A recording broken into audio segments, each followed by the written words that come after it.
This is going to be one of the first live streams on the Political Psychology channel. And today I'm going to talk about why Nancy Pelosi probably has the president checkmated, and why I think that if he skates, corruption will be coming to the red states. So let me go right ahead and explain it. First of all, if the top person in our government can get away with anything and everything that he does, including felonies, then no one below him in the political order is going to respect the law anymore. The rule of law will be over. And when that happens, we have a terrible problem, because then everybody all the way up and down the line is going to have their hand out wanting to be paid off for whatever. So in addition to whatever fees you might have, your speeding violation ticket, your police officer is going to stop you and say, well, I'm going to write you up for DWI, but if you put, but if there's $100 in my hand, and he won't say it out loud because he's probably wearing a camera and a microphone. So he just put his hand out, and then you put money in his hand, and then he tells you what he's going to write you up for. And he'll get away with that in the red states because all the politicians, all the way up, all the judges, everybody is going to think, well, they can get away with anything. Now, that won't happen in the blue states, because in the blue states, we still have politicians and some judges and others who do believe in the rule of law still. And because the states are sovereign, the blue states will be able to maintain the rule of law. But in the red states, it's going to be the Wild West again. And over time, that's going to be a very bad thing for the red states. And as people start to feel the consequences of it, after they start to see just how corrupt their politicians and police and everybody else is, then they're going to start to vote against these people. And so that's not going to ultimately be very valuable for the GOP. Now, let's just talk about this impeachment situation for a moment, because what's really interesting is Article 2, Section 2.1 of the Constitution of the United States. So here's the situation right now. The president has not formally been impeached yet. And so he still has the power to pardon.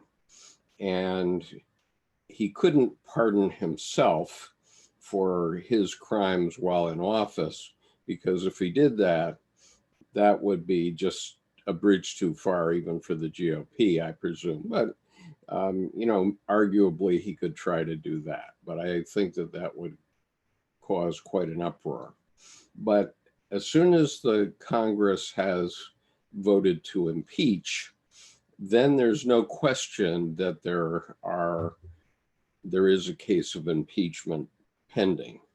And so let's just read the last part of Section 2.1 of the Constitution, Article 2.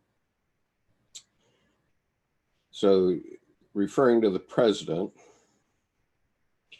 he shall have the power to grant reprieves and pardons for offenses against the United States, except in cases of impeachment. Now, once there's a case of impeachment, he can't pardon himself. And if if the GOP convicts him at trial, not only can he not offer himself a pardon, but also neither can Mr. Pence. And so that's going to be a big issue, because the way Richard Nixon skated was that he got pardoned by Gerald Ford, and that pardon basically cost Gerald Ford the presidency. It really did. And so let me just put onto the YouTube chat that if you want to join the webinar here, you can come to this URL.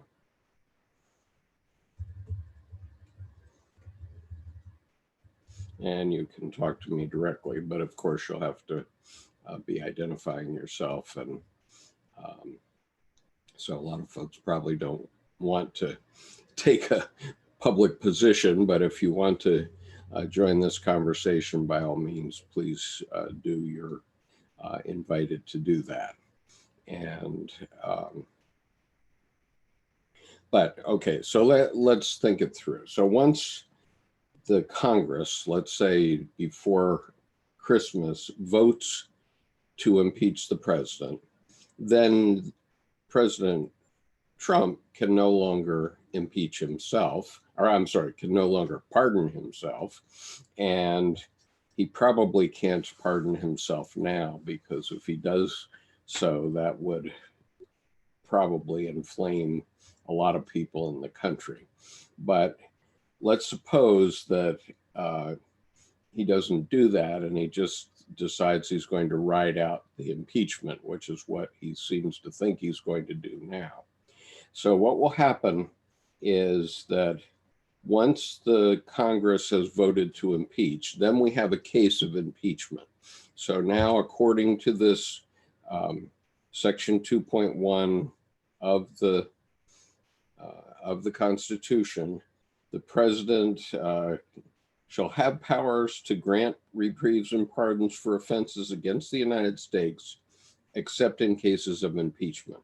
So once the case of impeachment has begun, he can no longer pardon himself. And his problem is that he has to negotiate his way out in order to avoid really catastrophic problems for himself. And if he loses the election next year, then he's up for grabs for any court in any jurisdiction that wants to try him for crimes. And I'm talking about actual crimes, not high crimes and misdemeanors. And so his chance is now to do that negotiation. And that's what Richard Nixon did. He never allowed the Congress to get to the point where they actually voted articles of impeachment, because once that happens, then he loses the pardon power of himself. And so Nixon left because then there wasn't a formal case for impeachment, and therefore Gerald Ford could pardon him. But in this case, once Nancy Pelosi gets the vote on the record, then there's no pardon power in President Trump for his own cases. And the president then has to bet that he's going to win the election.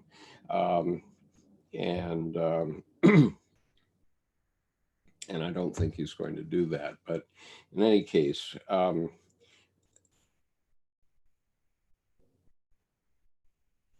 so let's consider the pressures for the GOP Senate. Okay, there are 33 members of the GOP Senate who have to be reelected in 2020. And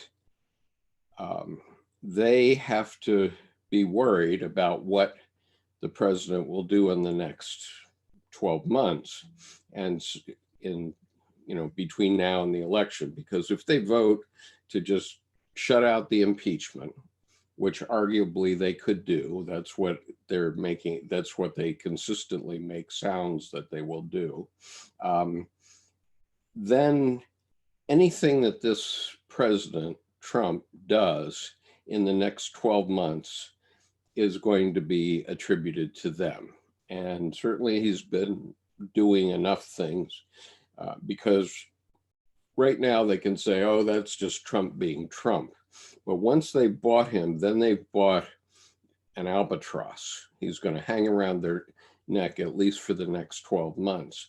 And if President Trump does anything really bad or causes a war that American people don't agree to, et cetera, then it's going to be their fault. And come next fall, they're going to get voted out of office. And nobody's going to let them forget their vote. They're going to be on the record. Everybody's going to have to vote. And so,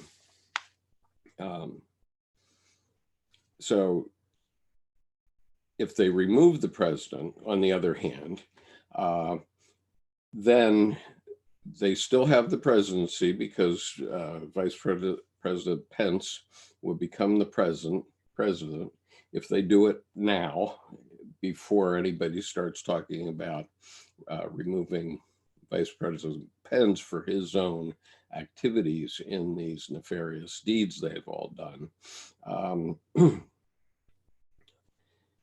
But they'll still have the presidency, presumably, and they can make hay while the sun shines on the presidency, and they'll be able to identify a new candidate that can run for the presidency a year from now. And a year's a fairly long time in people's memories. So they have a chance to redeem themselves by getting rid of President Trump. And I think that it might be possible that the Republican senators who have the longest in their terms, in other words, senators who still don't have to run for re-election for 4 years, may be the ones that will vote against the president. Either that or all the Republican senators will vote against him, and then everybody's got covered, just saying, well, it was just too bad, we got to get rid of him.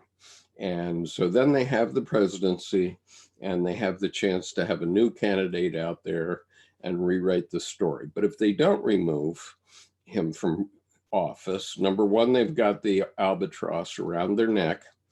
Number two, because they've said that people can lie, cheat, and steal all the way up to the presidency, then in the red states where the rule of law would no longer be respected, everybody that's in a red state can expect corruption to be at every level of government and rampant. And if that happens, then in the long term, they might be inviting the loss of those red states, because people will start voting against corrupt officials naturally. And so I don't think that they can stand that. So my expectation is that they are going to have to find a way to get President Trump to resign, and to do that before Christmas.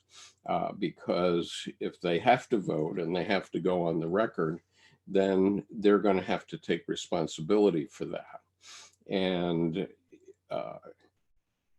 so anyway, that's what I think. I think that Nancy Pelosi has basically got the president checkmated here. And it's only a question of time, because I don't think the president has to know that if he forces us through a really ugly time, and it can all be attributed to him, there won't be very many sympathetic people to keep him and his children and grandchildren out of jail. And so it's going to get pretty messy around Trump Tower in New York. And so he really doesn't have any choice. Tor says impeachment in the Senate requires a 2/3 vote. That's correct. But 49% of the vote is already going to be Democratic. So it actually only requires 16 votes, I think, from the Republican side. And so I'm not saying that the GOP can't prevent a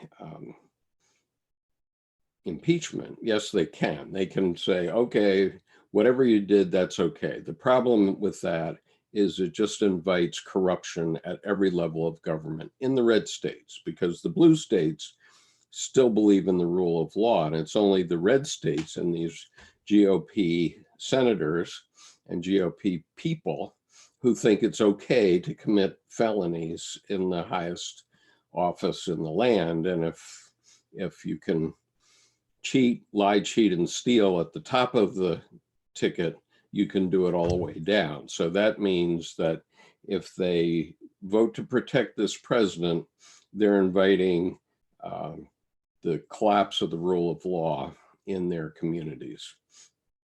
And that won't work to their long-term benefit, definitely.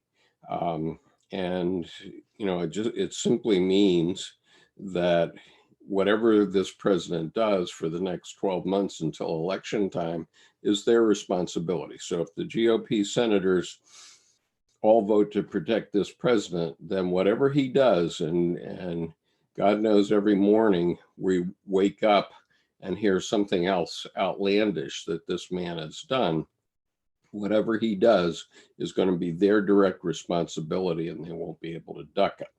And so that could result in a very serious landslide against the GOP a year from now. That's what I think. So Tor says, if so, it looks like Trump will be reelected if Tulsi is not the Dem candidate. Well, I don't think that's true, Tor. And Tulsi is not going to be the Dem candidate. I don't know where this Tulsi stuff comes from, actually. But, you know, Tulsi Gabbard is not going to be the presidential candidate for the Democrats.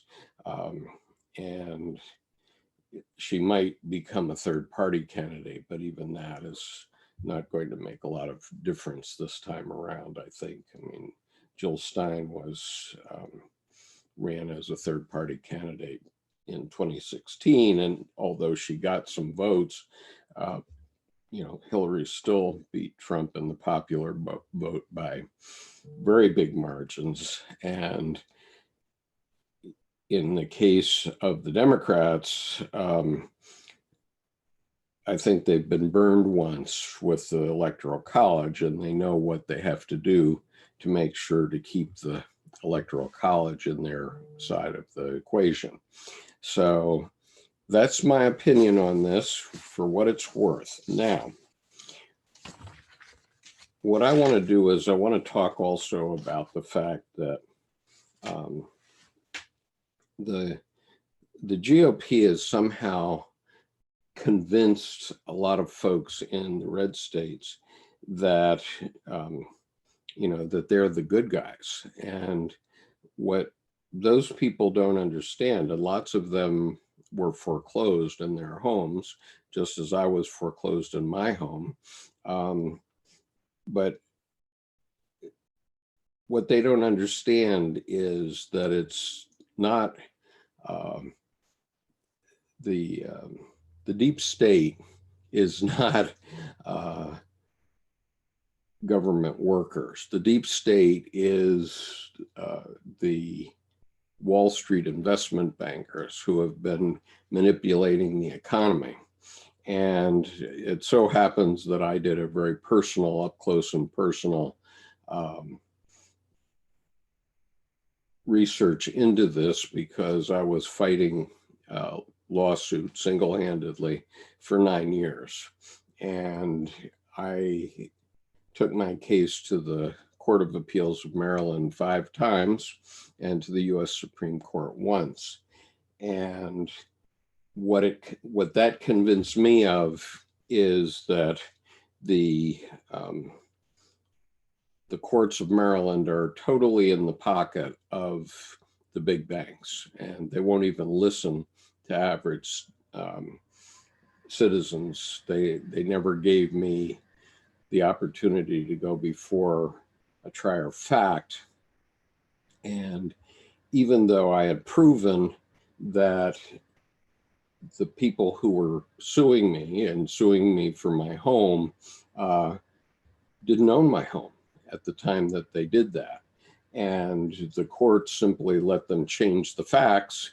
So I proved in papers that I filed that they weren't the right plaintiff. And so the court let them change all the facts a year and a half later, something like 14 months later. And then last year, in 2018, they allowed the plaintiff to change the facts 3 more times. They actually changed who the plaintiff was against me 3 more times. They never gave me a hearing before a trier of fact. And so what that proved to me is that, at least in the state of Maryland, the rule of law is dead for homeowners. And it's also true in probably every county courthouse in the United States. You cannot go into a courthouse in the United States and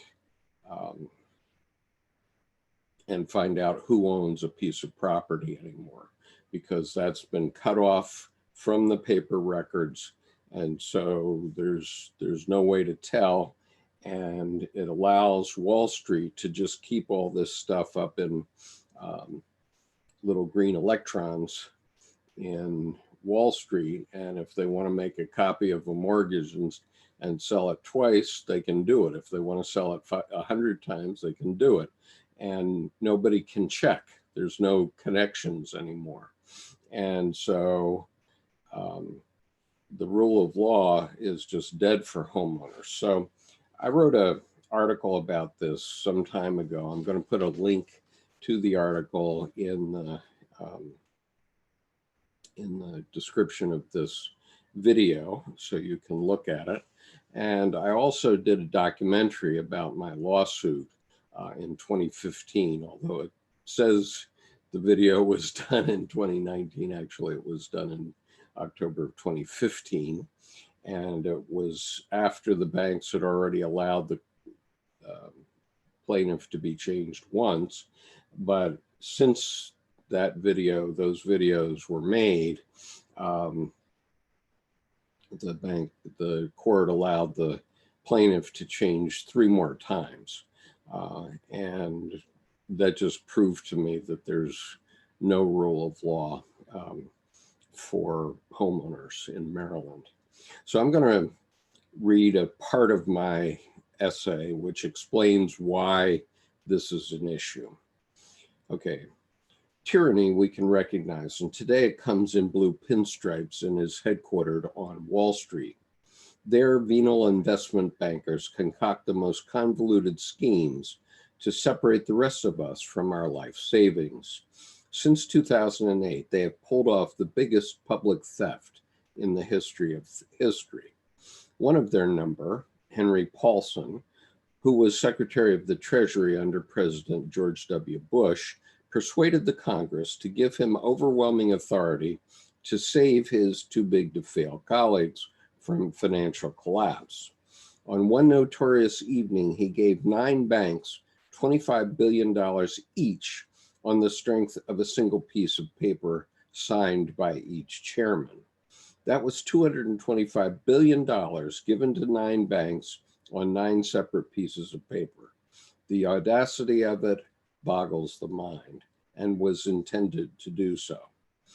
The settlements of the US Justice Department with Citigroup and Bank of America, $9 billion and $17 billion respectively, are chump change by comparison.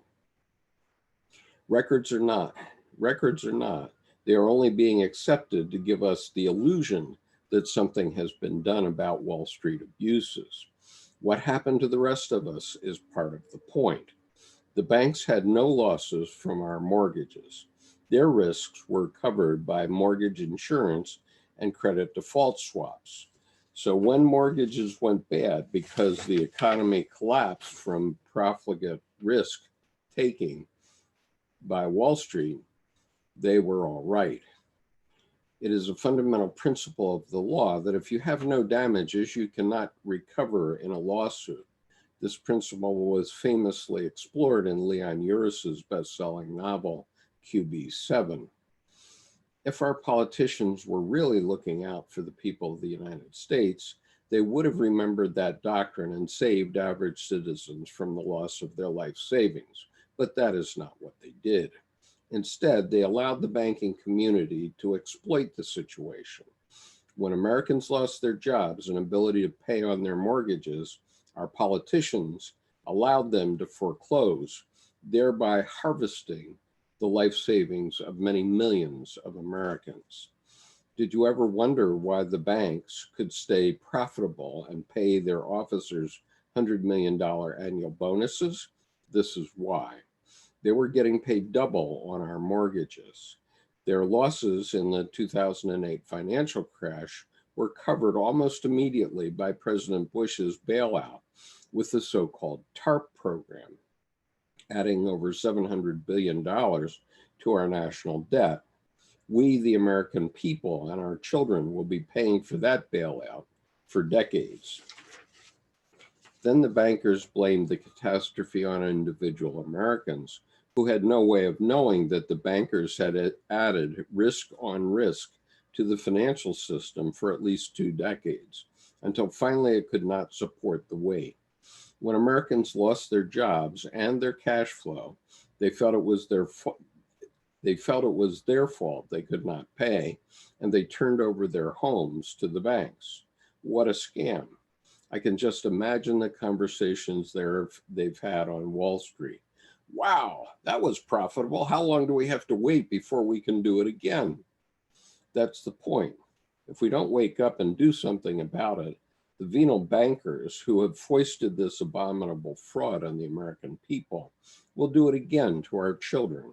And this time they'll do it intentionally.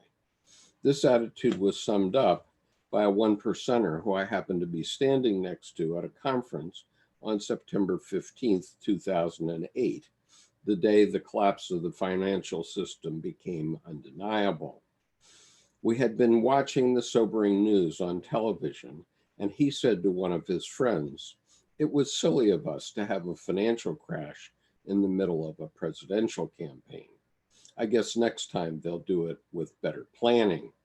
It is time for the American people to wake up to what has been done to us and our children. Tyranny is tyranny, whether it comes in red coats or blue pinstripes. They will do it again to our children if we don't draw a line in the sand now and say this far and no farther. Now, of course, during the Obama administration, they passed the Dodd-Frank law, which was semi-toothless, but nonetheless did crimp the banker's style a bit. But then since Trump has been in office, they've pulled out all the stops again. So God knows what's going to happen in the financial markets in the future. It's quite frightening. But since I lost my home, it's not going to make much difference to me. But if you're a homeowner, you should be very aware of this and the fact that the GOP represents Wall Street by and large. And so if you allow the GOP to stay in power, they're going to keep doing this sort of thing to our children until we get them under control. That's all there is. Tor says, uh, what about Biden's corruption?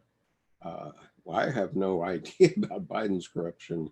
I haven't heard of any evidence of any corruption by Biden. I think that the president has maybe sold you and sold others on the idea that there was corruption by Joe Biden, but there's no evidence of that that I know of. And he says, I love Tulsi. Sorry, Jill Stein also. And okay, well, you're also not an American, I believe, right? Um, let's see. The Democrat candidates is not good in my foreign opinion. I can't say the European leaders are much better, but a few are good. Tulsi has the advantage that she appeals to both sides.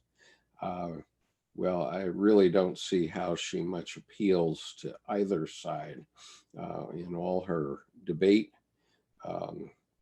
presentation. She basically just pounds her chest and says I served in Iraq. Okay, well, she served in Iraq and she was a member of the National Guard, and good for her, and more power to her for being a veteran. I have no objection to that. But other than that, I really haven't heard any substantive thing come out of her mouth in any of the debates.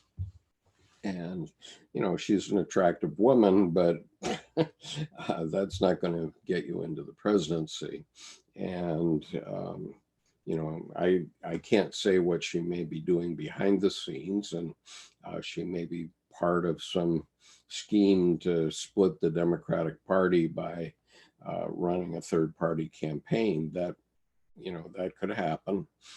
It's certainly been happening for my whole life. I mean, Ralph Nader did that for years and spoiled a lot of Democratic election chances over the years. And she may do that again. And if Americans allow a third party candidate to do that to us, then we deserve what we get, honestly.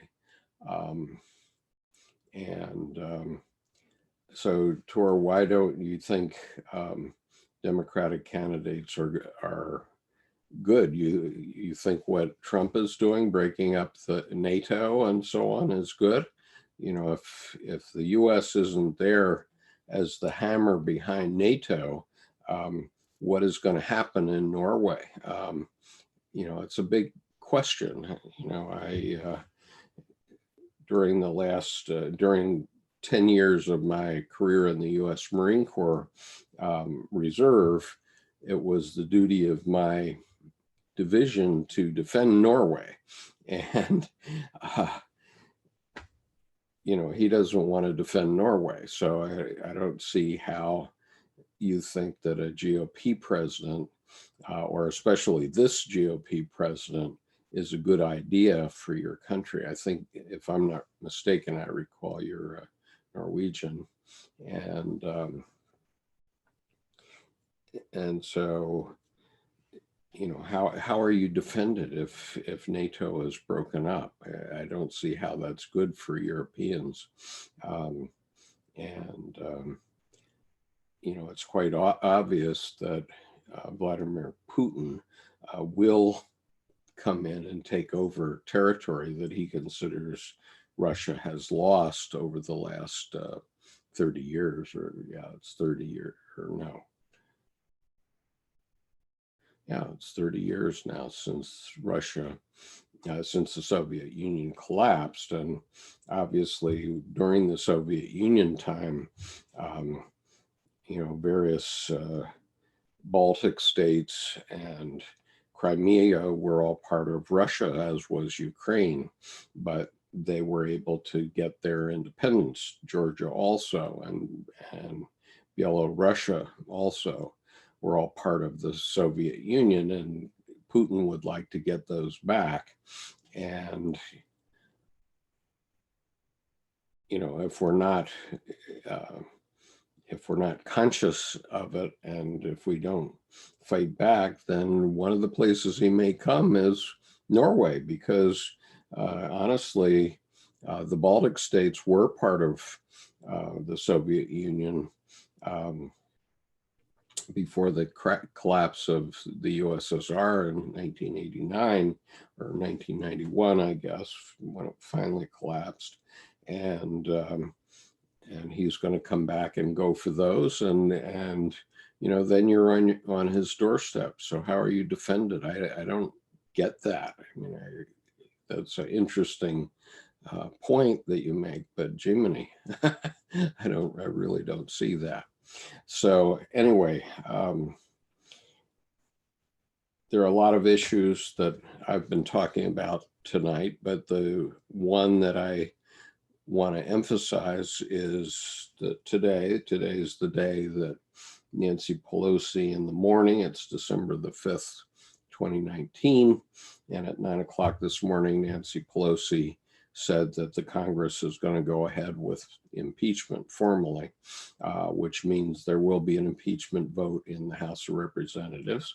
And one thing we know about Nancy Pelosi is that she does count votes. So she knows that she is going to get articles of impeachment approved through the House of Representatives. And so once that happens, then it's game on. But the checkmate here is the very Constitution of the United States. And I say again, it's Article 2, Section 2.1 of the Constitution. At the end of that section, it says that he, the president, shall have the power to grant reprieves and pardons for offenses against the United States, except in cases of impeachment.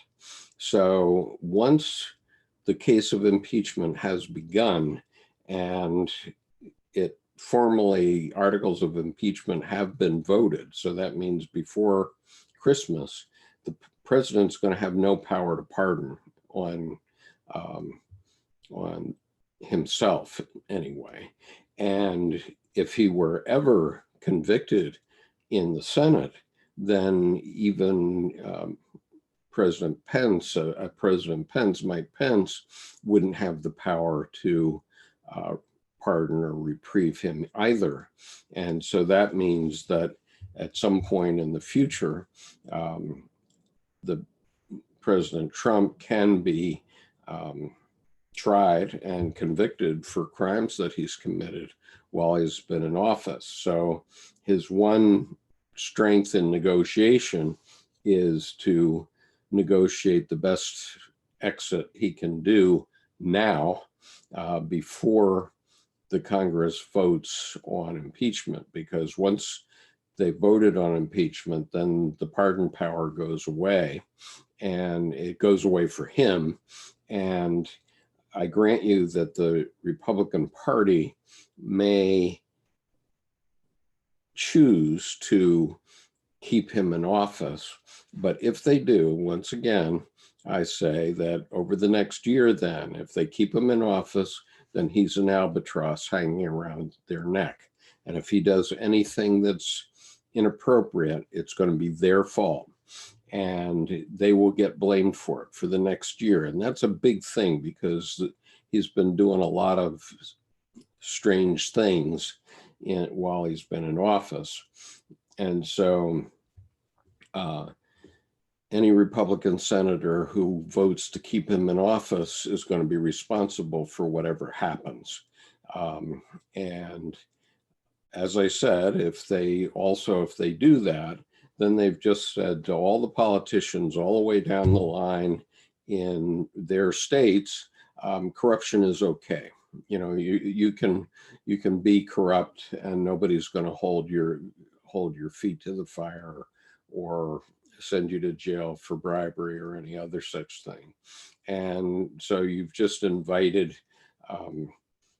Kansas to become like India, with police officers who have their hands out and judges who have their hands out, looking for bribes in order to get people out of, even small traffic jams and that sort of stuff. It's a big issue, and that won't happen in the blue states, because in the blue states we still believe in the rule of law, and so the places where it will come are the red states, unfortunately for you if you live in a red state. And so stand by. I've made my prediction, but what I think, and by the way, if corruption comes to these red states, then the people are going to ultimately find a way to get rid of the GOP in their states as well.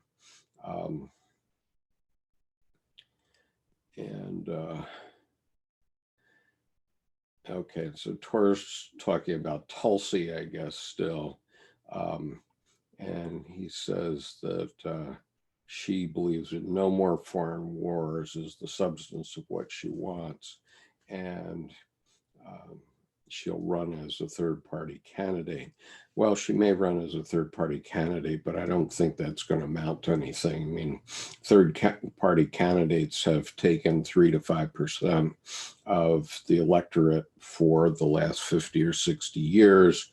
Sometimes they make a difference. They didn't make a difference in 2016. I mean, Jill Stein did get, 3 to 5%, maybe it was 5%, but still Hillary Clinton won the popular vote. And I do expect the Democratic Party to win the popular vote again this time. The only question is whether the Republicans can save themselves by somehow pulling off an electoral college last minute thing. And it wasn't the Russians that caused Hillary to lose, and it wasn't social media at all. What it was President Trump went 3 to 5 times to Pennsylvania, Michigan, and Wisconsin on the last 2 weeks of the election. And he focused very specifically on areas where he thought he could get votes, and he won because of that. And so it was the feckless means ineffective, the ineffective Democratic Party that didn't take note. Why is he going there? Maybe we should send Hillary there. If she'd gone to any of those three, if she'd gone to those 3 places even one time, it might have made a difference, but she didn't, and she lost. And so President Trump outsmarted the Democrats, and he could do it again. That's true, but I'm not expecting that. And I think that the GOP, if they are going to have any result that they like out of this, I mean, they may get away with saving this man for the next 12 months, but if they do, then they're going to take responsibility for everything he does in that 12 months. And I fully expect them to lose the election in 2020, but we'll see. Let's see. Tor says, my guess that is again forcing is that Tulsi will run as VP for Bernie. I mean, if Bernie were the candidate, that might be a possibility. This morning, a lot of people were talking about Kamala Harris running as a VP candidate for various of the Democrats, which might be an interesting possibility. But, the other thing that caused Hillary to lose was she had selected Tim Kaine to run as her running mate. She should have taken Bernie. That would have been the right answer. Then she would have fused together the conservative and liberal parts of the Democratic Party, but instead she left the split, and the result was she lost. And if she had taken Bernie as a running mate, she probably would have won, even with the the Trump trips. But, as soon as I heard that she had picked Tim Kaine, I said, boy, she's going to lose. I felt it right then. And let's see, of course. Yeah, well, Bernie is getting pretty old. I'm pretty old too, but I still think I'm vital enough to have this conversation. The Baltics was annexed by the Soviet Union after the Winter War, but before Barbarossa. I can explain my viewpoint if you have time for it. Simply, the Arab Spring looks to have been a disaster for the people living there, your bankers and whatever has gotten richer. Yep, the bankers have always get themselves richer, and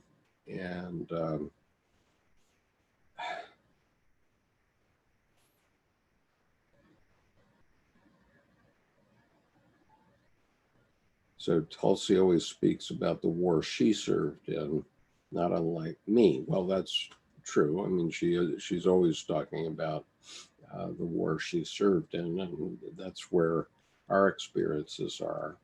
But the war that I served in was a war that our leaders allowed 58,000 of more than 58,000 of my fellow military men and women to be killed before they realized how stupid it was what they were doing. And it caused a lot of split in the United States at the time. It was really terrible. And, I served, but I lost 5 people. I lost 3 people during the Vietnam War and 2 more later on who gave their lives for the country.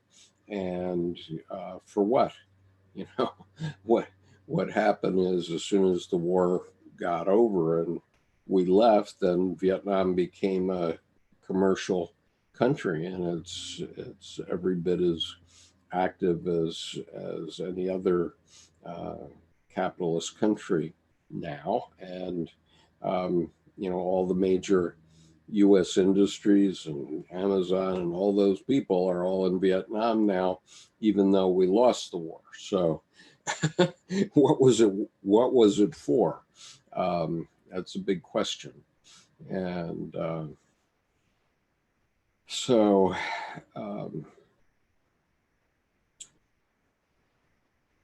anyway, well, Tora, if you want to send me a note and tell me about your opinion about the Winter War and Barbarossa, please do.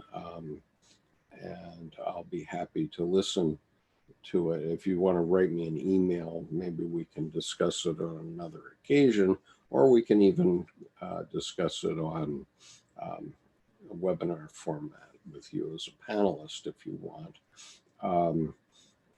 But what I observed, because when I was serving actively in the Marine Corps, the Soviet Union was our primary enemy, and our, if not enemy, I mean, I don't consider the Russian people my enemies, but the fact that we were threatened with nuclear destruction by the Soviet Union, I didn't think was very good. I don't think there were any Norwegians that thought it was good either. And, it was the task of my unit to defend Norway in the event of a Russian attack. And at that time, the Baltic states were part of the Soviet Union. However, they got there through the Winter War, through Barbarossa. I don't know how they became part of the Soviet Union, but the fact is that they were part of it. And then once they had the chance to get free, they did get free. But, I think it's patently obvious that Mr. Putin would like them to be under his thumb again. And I'm sure he wouldn't mind having Norway also. So that's a lot bigger threat for you guys than it is for us. But anyway, um, it's nice to have you to talk to tonight. And if you want to talk face to face and join the webinar the next time I do a conversation like this, I'd be happy to have you come in. I'm going to try to do it more regularly for this channel so that I can activate my political psychology channel, and you're welcome to chat with me and we can talk through some of these various issues. It's very interesting, and as you know, because we've been interacting for a long time, you know that I have a lot of experience in the Arab world and in the subcontinent, in India, Pakistan, and Bangladesh, as well as in the Far East. And so I do have a lot of thoughts about the international world, and it might be interesting for some folks from Europe to interact with me if you like. And so I'll look for you the next time around. And please hit the subscribe button on this channel so that you're following this channel as well as my other channel, which is Carl Jung Depth Psychology Reading Group. And I hope you'll come over there as well. So I'm going to keep the political channel for politics, but for those of you that hear this and don't know about it, I'm putting the name in the chat right now. That's the larger channel. It's got nearly 7,500 subscribers now, but if you subscribe to this channel, it will help me get this going. And by all means, do tweet and share this channel with others so that we can build it up. And I appreciate it. I appreciate your being here today, Taurus, to keep us going. So thank you very much, and I'll see you next time. Yep, you agree that Bernie as VP would have done it. That's right. He would have done it. And, you know, again, if Biden is the candidate, they have to take either Bernie or Elizabeth Warren as the vice presidential candidate in order to balance the ticket and to get the bigger mass of Democrats excited about it. But anyway, I began this with my observation that the president is in a difficult spot now with Nancy Pelosi, because she knows she can get the votes to pass articles of impeachment. And once that begins, the chances of him being pardoned get very small. And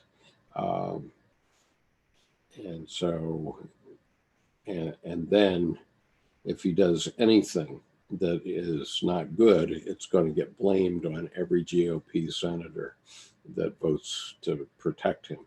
So they better watch out, because it's going to be that's taking a big risk. If he does something really stupid in the next 12 months, he's going to have a landslide against him. And that's what I believe. So anyway, thank you for being here, and I hope you take a look at this in the future. And look forward to seeing you again. Thank you, Tor. Yeah, unfortunately, Bernie is too old, so it probably has to be a woman. So the fact that it would be Elizabeth Warren is very good. And I personally favor having Kamala Harris as Attorney General because she will not spare the horses on prosecuting all these people. So anyway, have a nice evening. Sleep well. Bye-bye.